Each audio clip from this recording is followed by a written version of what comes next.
ನಮಸ್ಕಾರ ಸ್ನೇಹಿತರೆ. ಹಿಂದಿನ ಭಾಗದಲ್ಲಿ ನಾವು ಕೃಷ್ಣನ ಶಾಂತಿ ಮಾತುಗಳು ವಿಫಲವಾದುದನ್ನು ನೋಡಿದ್ದೇವೆ. ಶಾಂತಿಗೆ ಕೊನೆಯ ಅವಕಾಶವು ಕಳೆದು ಹೋಯಿತು. ಇದೀಗ ಇತಿಹಾಸದಲ್ಲೇ ದೊಡ್ಡ ಯುದ್ಧ ಆರಂಭವಾಗಲು ಸಿದ್ಧವಾಗಿದೆ.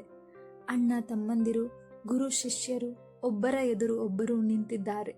ಇದು ಧರ್ಮ ಮತ್ತು ಅಧರ್ಮದ ನಡುವೆ ನಡೆಯುವ ಮಹಾಯುದ್ಧ. ಇದು ಕುರುಕ್ಷೇತ್ರ ಯುದ್ಧದ ಆರಂಭ.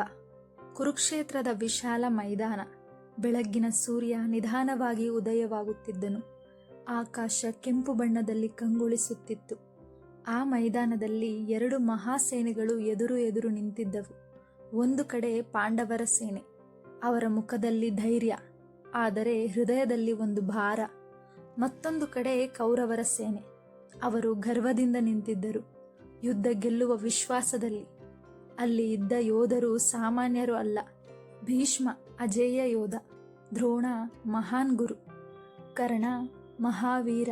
ಅದೇ ಸಮಯದಲ್ಲಿ ಪಾಂಡವರ ಕಡೆ ಭೀಮ ಅಪಾರ ಶಕ್ತಿ, ಅರ್ಜುನ ಅಪ್ರತಿಮ ಧನುರ್ಧಾರಿ, ಯುಧಿಷ್ಠಿರ ಧರ್ಮದ ಪ್ರತೀಕ. ಯುದ್ಧ ಶುರುವಾಗುವ ಮುನ್ನ ಶಂಖನಾದ ಕೇಳಿಸಿತು. ಆ ಶಬ್ದ ಆಕಾಶವನ್ನೇ ಕಂಪಿಸಿದಂತಿತ್ತು. ಮೊದಲು ಭೀಷ್ಮನು ತನ್ನ ಶಂಖವನ್ನು ಊದಿದನು. ಅದನ್ನು ಕೇಳಿ ಎರಡೂ ಸೇನೆಗಳಲ್ಲೂ ಉತ್ಸಾಹ ಹೆಚ್ಚಾಯಿತು. ಅದರ ನಂತರ ಕೃಷ್ಣನು ಪಾಂಚಜನ್ಯ ಶಂಖ ಊದಿದನು. ಅರ್ಜುನನು ದೇವದತ್ತ ಶಂಖ ಊದಿದನು. ಆ ಶಂಖನಾದ ಕೌರವರ ಮನಸ್ಸಿಗೆ ಭಯ ಉಂಟು ಮಾಡಿತು. ಆ ಕ್ಷಣದಲ್ಲಿ ಅರ್ಜುನನು ಕೃಷ್ಣನನ್ನು ನೋಡಿದನು. ನನ್ನ ರಥವನ್ನು ಎರಡೂ ಸೇನೆಗಳ ಮಧ್ಯದಲ್ಲಿ ನಿಲ್ಲಿಸು ಎಂದು ಹೇಳಿದನು. ಕೃಷ್ಣನು ರಥವನ್ನು ನಿಧಾನವಾಗಿ ಮುಂದೆ ಕರೆದನು. ಅದು ಹೋಗಿ ಭೀಷ್ಮ ಮತ್ತು ದ್ರೋಣರ ಮುಂದೆ ನಿಂತಿತು. ಅರ್ಜುನನು ಮುಂದೆ ನೋಡಿದನು.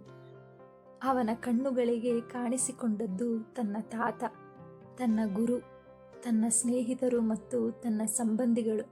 ಆ ದೃಶ್ಯ ನೋಡಿ ಅವನ ಹೃದಯ ನಡುಗಿತು. ಅವನ ಕೈಗಳು ನಡುಗಿದವು.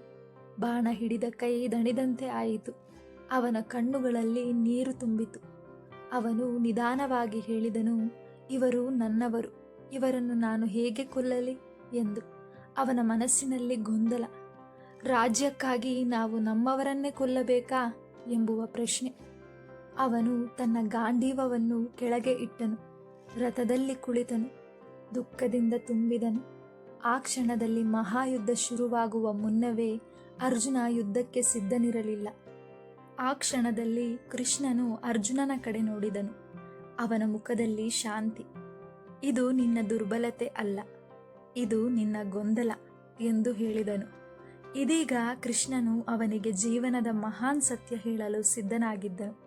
ಅದುವೇ ಅರ್ಜುನ ವಿಷಾದ ಮತ್ತು ಗೀತೋಪದೇಶ. ಇದನ್ನು ನಾವು ಮುಂದಿನ ಭಾಗದಲ್ಲಿ ನೋಡೋಣ. ಧನ್ಯವಾದಗಳು ಸ್ನೇಹಿತರೆ.